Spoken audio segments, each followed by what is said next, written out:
innahu la islama illa bi jama'ah wala jama'ata illa bi imarah wala imarata illa bi ta'ah.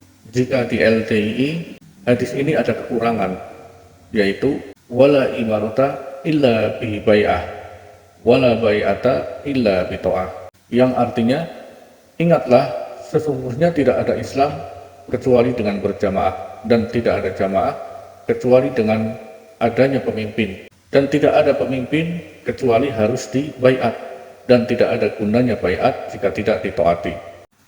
Berdasarkan hadis ini, maka seluruh warga LDII wajib semakin lama di dalam jamaah harus semakin paham, semakin yakin, dan semakin percaya bahwa jamaah LDII adalah jamaah yang benar, jamaah yang sesuai tuntunan, karena jamaah LDII mempunyai amir yang dibaiat dan ditaati oleh jamaahnya. Tidak seperti jamaah-jamaah di luar LDII, mereka tidak mempunyai amir. Seandainya mereka mempunyai amir pun, itu adalah amir organisasi. Amirnya tidak dibaiat dan jamaahnya tidak ada yang taat, sehingga mereka tidak satu komando. Sholat saja beda-beda gerakannya, tidak seperti LDII. Di LDII jamaahnya diramut, diawasi, dinasehati, diurusi, baik masalah dunianya ataupun masalah ibadahnya. Inilah teks lengkap dari hadis tersebut. An-Tamimi ad-Dari qala tatawwalan nas fil bina'i fi zamani Umar, faqala Umar ya ma'syaral araibi al innahu la islama illa bil jama'ah wala jama'ata illa bi imarah wala imarata illa bi ta'ah, faman sawwadahu qaumu alal fiqhi kana hayatalahu walahum, wa man sawwadahu qaumuhu ala ghairi faqhi kana halaka lahu walahum. Dari Tamim ad-Dari radhiyallahu anhu, ia berkata, orang-orang berlomba-lomba mempertinggi bangunan pada zaman Umar.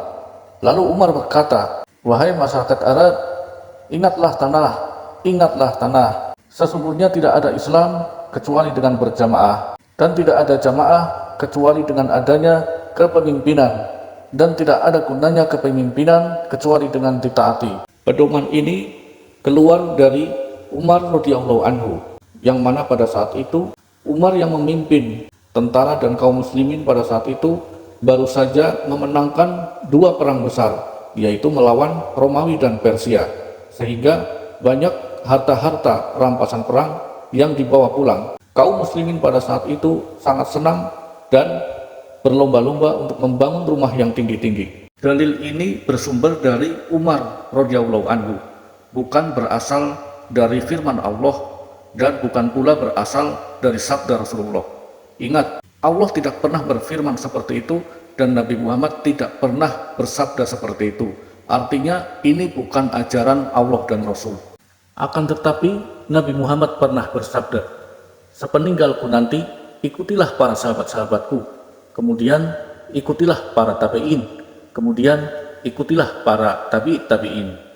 Karena hadis ini ijtima dari Umar, maka jamaah LDII wajib menjadikan hadis ini sebagai pegangan dalam beragama. Karena hadis ini cukup panjang dan daripada membuat jamaah bingung apa hubungannya membangun rumah tinggi-tinggi dengan wajibnya berjamaah, beramir, berbaiat, dan ditaati, maka akhirnya Bapak Haji Nur Hasan mengambil penggalan kalimat yang berbunyi innahu la islama illa bil jamaah wala jama'ata illa bi imarah wala imarata illa bi ta'ah, yang kemudian dalil ini menjadi pegangan dalil andalan jamaah dan menjadi dalil wajib di makalah-makalah cai dan pengajian-pengajian rutin. Setelah hadis itu dipotong dan membuang kalimat yang membingungkan tadi, kemudian Pak Nur Hasan dan ulama-ulamanya menerjemahkan hadis itu tidak sah keislaman seseorang kecuali dengan berjamaah, tidak dikatakan berjamaah kecuali dengan berimarah,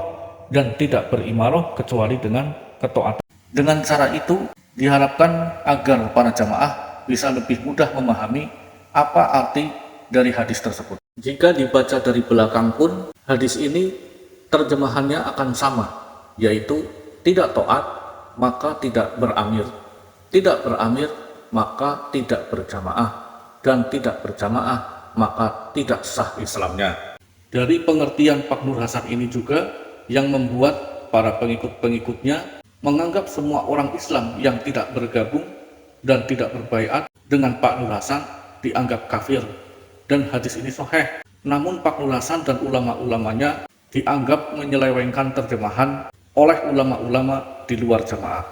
Karena menurut ulama-ulama ahli sunnah wal jamaah, ulama-ulama di luar LDII menafsirkan kata-kata imarah pada hadis tersebut bermakna penguasa, sebagaimana Umar adalah seorang khalifah, penguasa Islam dan sekaligus penguasa wilayah. Akan tetapi oleh Pak Nur Hasan dan ulama-ulamanya, kata imarah diartikan sebagai keimaman atau kepemimpinan Pak Nur Hasan. Padahal Pak Nur Hasan bukanlah seorang penguasa, bukan penguasa Islam dan juga bukan penguasa wilayah.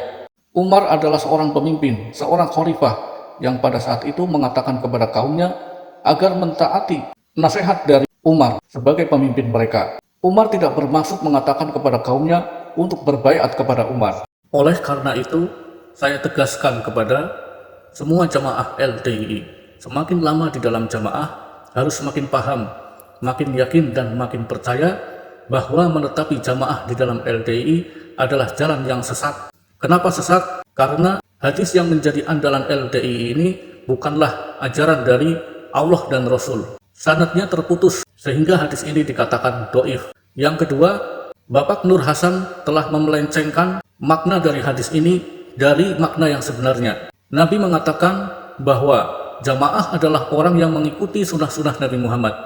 Akan tetapi, menurut LDII, jamaah adalah suatu kelompok yang harus beramir, dan amirnya harus dibaiat dan ditaati.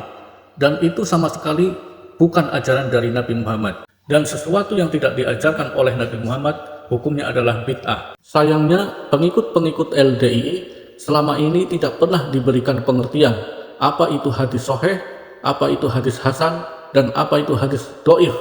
Sehingga mereka selama ini tidak mengetahui bahwa imam mereka, pemimpin mereka telah mencampur adukan barang yang hak dan yang batil untuk diajarkan kepada pengikut-pengikutnya. Allah berfirman di dalam Al-Quran surat Al-Baqarah ayat 42, janganlah kalian mencampurkan kebenaran dan kebatilan, dan janganlah kalian menyembunyikan kebenaran sedangkan kalian mengetahuinya.